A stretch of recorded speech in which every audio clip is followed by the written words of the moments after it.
레위기 16장의 말씀, 이제 레위기 말씀의 결론 부분에 가까이 다가섭니다. 이 레위기 말씀은 시내산 언약에서 하나님께서 시내산에서 자기 백성들에게 주신 말씀을 기록해 주고 있습니다.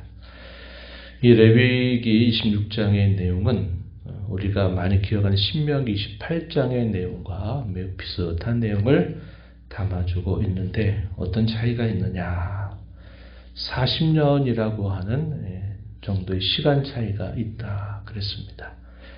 이스라엘 자손들 애굽에서 이끌어내시고 3개월 만에 시내산에 도착하게 되고 시내산에 있을 때 하나님이 이스라엘 자손들과 언약을 체결하세요. 이걸 시내산 언약이라고 부르는데 그 언약을 체결하는 내용 가운데 결론 부분에서 그들에게 말씀하신 내용이 복과 저주에 관한 말씀의 내용입니다. 오늘 우리가 읽었던 3절에서부터 39절 내용에서 한 3분의 1 정도는 어디에 해당이 되냐면 복에 대한 말씀입니다. 하나님의 말씀을 순종할 때 얻는 복에 대해서. 그리고 나머지 3분의 2 정도는 불순종에 대한 저주에 대한 말씀이 소개가 되고 있습니다. 그래서 시내산 언약의 결론으로 복과 저주에 대한 말씀을 소개하고 있는 것이고 우리가 잘 기억하는 신명기 28장에서 말하는 복과 저주도 내용상의 큰 차이가 없지만 40여 년의 차이가 있다 그랬습니다. 어떤 차이가 있느냐?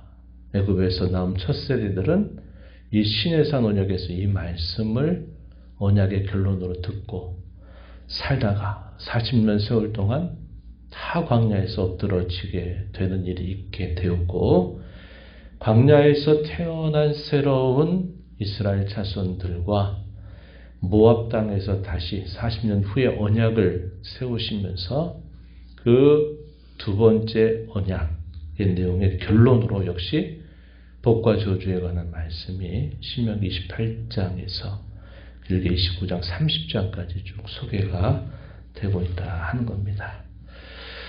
무엇을 보여줄까요?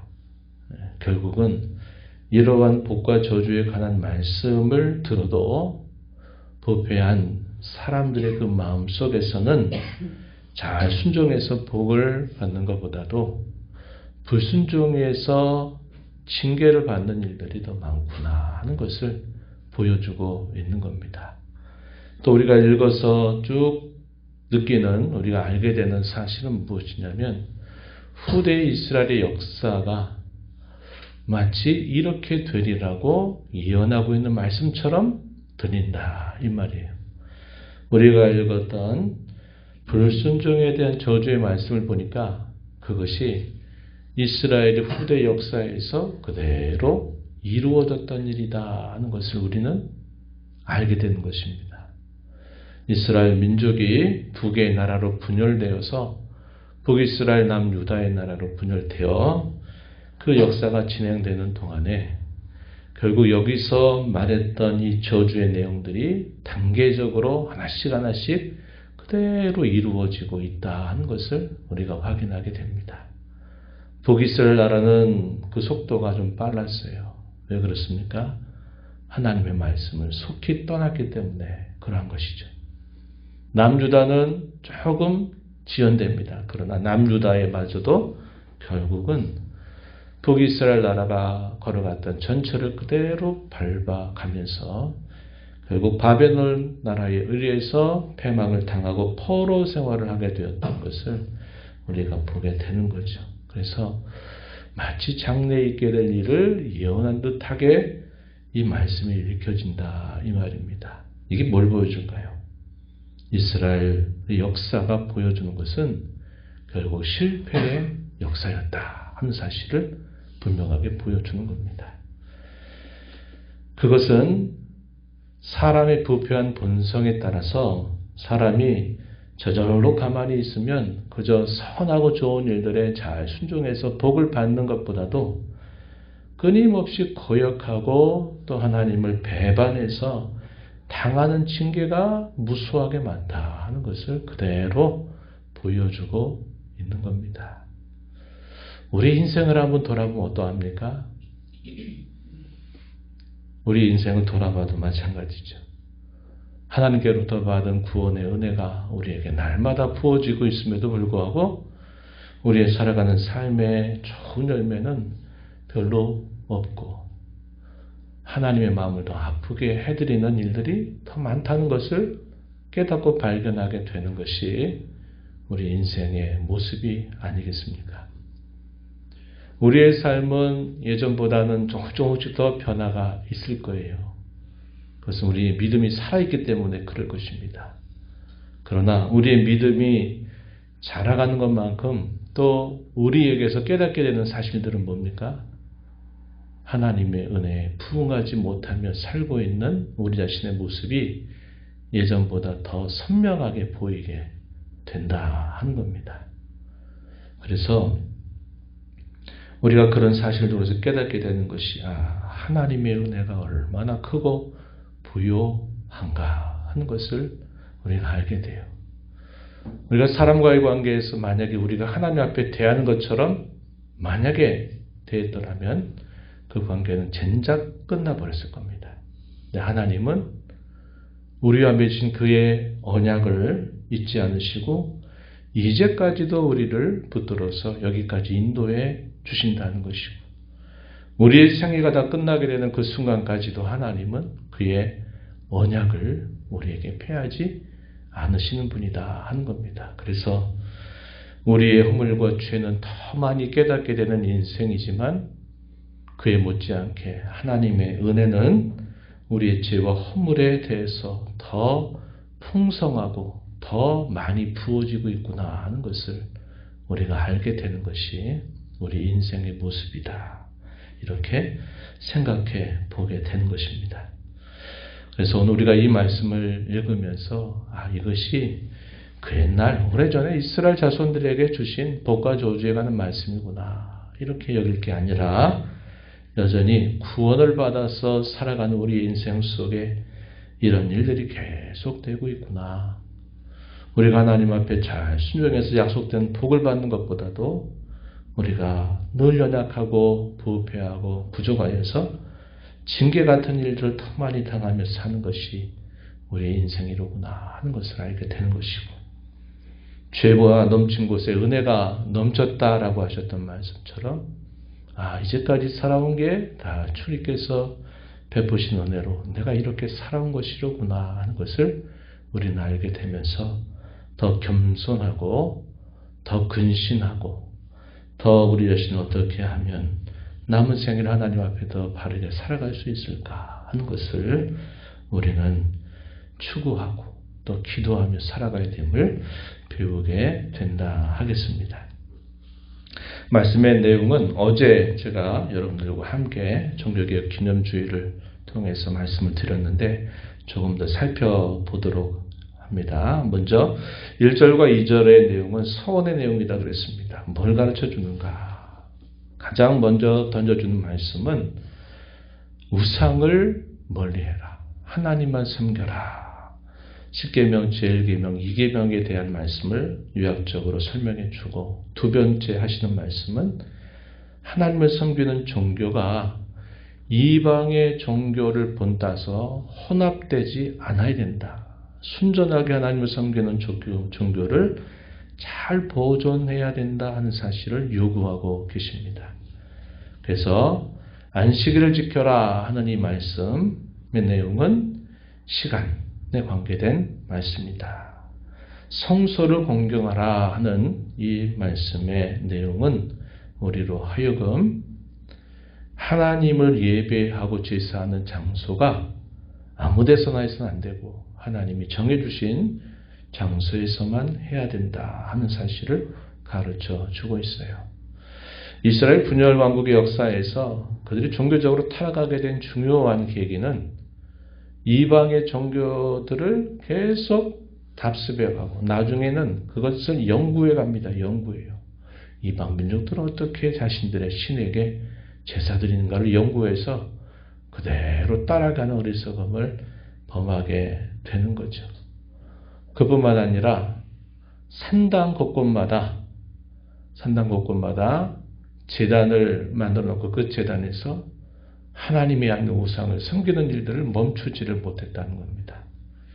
그래서 하나님은 그들이 곳곳마다 세워진 산당의 제사를 거절하고 하나님이 정해주신 장소에서만 예배하도록 하셨다 하는 것을 우리가 알게 되죠.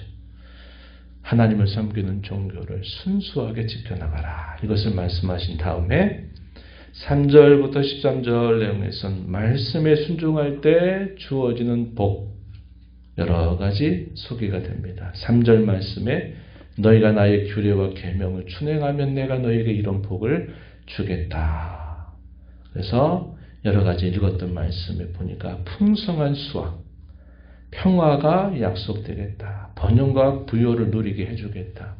하나님이 언제나 그들 가운데 함께 하시겠다는 복을 약속하시고, 반대로 약 2.5배 정도가 더 많다 그랬어요. 분량으로. 하나님 말씀을 거절하게 될 때 닥치게 될 저주가 단계적으로 소개가 되는데 7배씩 더하겠다 하는 그런 말씀들이 소개가 되는데, 조건부로 소개된 말씀 14절 15절 읽었던 말씀에 보면은 여호와의 말씀을 청종하지 아니하고 명령을 준행하지 아니하고 규례를 멸시하고 법도를 싫어하고 계명을 준행하지 않고 언약을 배반하게 된다면 이러이러한 저주들이 단계적으로 너희에게 임할 거다. 이렇게 말씀하셔서 질병과 기근, 전쟁으로부터 패배를 당하게 될 것이고, 그들의 땅은 가뭄과 빈약한 추수를 거두게 될 것이고, 연병과 기근을 초래하는 전쟁이 닥치고 마침내는 포로로 끌려가게 될 일이 따라오게 된다 하는 말씀을 단계적으로 말씀하시게 됩니다. 그럼에도 불구하고 그들을 하나님이 그럼 버리셨느냐? 버리신 것이 아님을 말씀해 주는데 42절로 한번 가서 보시기 바랍니다. 42절 가서 보시면 이렇게 말해요. 내가 야곱과 맺은 내 언약과 이삭과 맺은 내 언약을 기억하며 아브라함과 맺은 내 언약을 기억하고 그 땅을 기억하리라. 여기 언약이라고 하는 말 앞에 붙어있는 하나의 단어가 있죠. 뭐가 있습니까? 내 언약이란 말이에요. 여러분 동그라미 치셔도 돼요. 하나님이 자기 백성과 세우신 언약을 말할 때 우리의 언약이다 이렇게 말씀 안 하고 내 언약이다 이렇게 말씀해요. 이 말은 그 언약이 갖는 성격이 쌍방의 조건적인 당시의 조약과 근본적으로 다르고 하나님이 주도적으로 맺으신 언약이다. 다르게 말하면 하나님이 반드시 이행하시겠다고 말씀하시는 언약이다.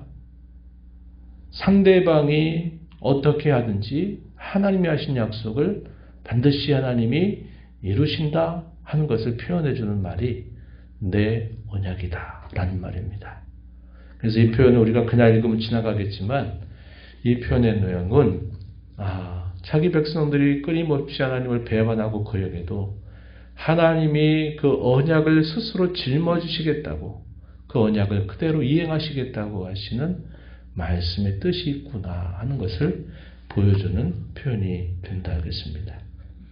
44절 끝부분에서도 가서 보시면 그들과 맺은 내 언약을 폐하지 아니하리니 나는 여호와 그들의 하나님이 됨이니라. 45절 끝에서도 그들의 조상과의 언약을 그들을 위하여 기억하리라 이렇게 말씀을 하십니다. 하나님은 이스라엘 자손들이 역사 속에서 실패할 걸 다 내다보시고 하시면서도 하나님은 그 언약을 결코 파괴하지 않겠다 이런 말씀을 하시는 것입니다. 우리가 섬긴 하나님이 이런 하나님이시다는 사실을 우리는 다시 한번 말씀을 통해서 배우게 되는 것입니다.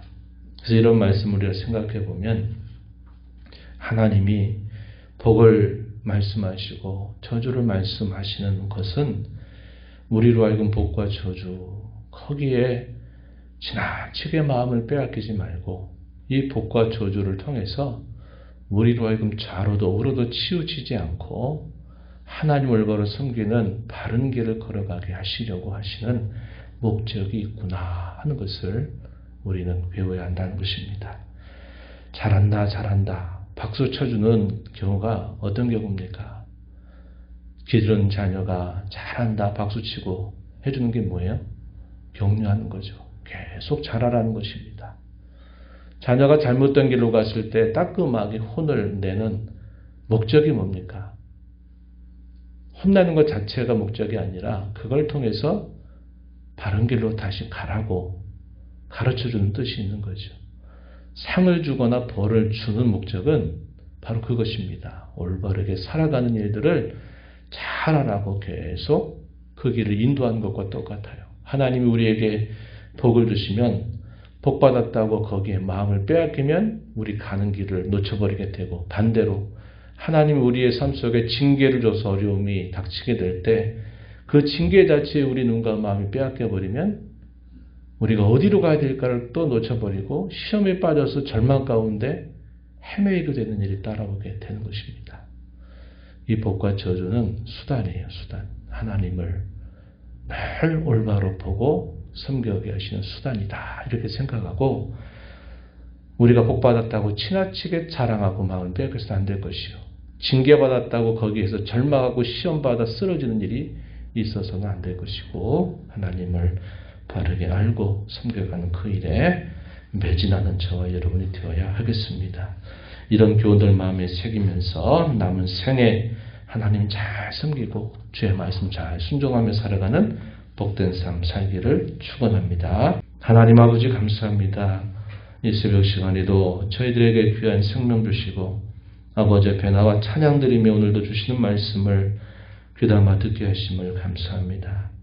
저희를 사랑하셔서 하나님 언약의 자녀들로 삼아 주시고 지나온 삶을 되돌아보며 실수와 허물과 배반하는 일들이 그렇게 많았음에도 여전히 오늘도 저희들을 품어주신 하나님의 변함없는 사랑과 은총을 받아 살게 하신 것을 깨닫게 됩니다. 남은 생애 동안 좌로 우로 치우치지 않으며 하나님을 사랑하며 하나님을 섬기는 것을 저희들의 삶의 가장 큰 행복과 보람으로 여겨 살아간 복된 삶 되게 주옵소서. 은혜의 보호자 앞에 나와 아버지 은혜를 구하는 모든 심령들의 간구를 귀결해 주시고 응답해 주시기를 바라며 예수님 이름으로 기도하옵나이다. 아멘.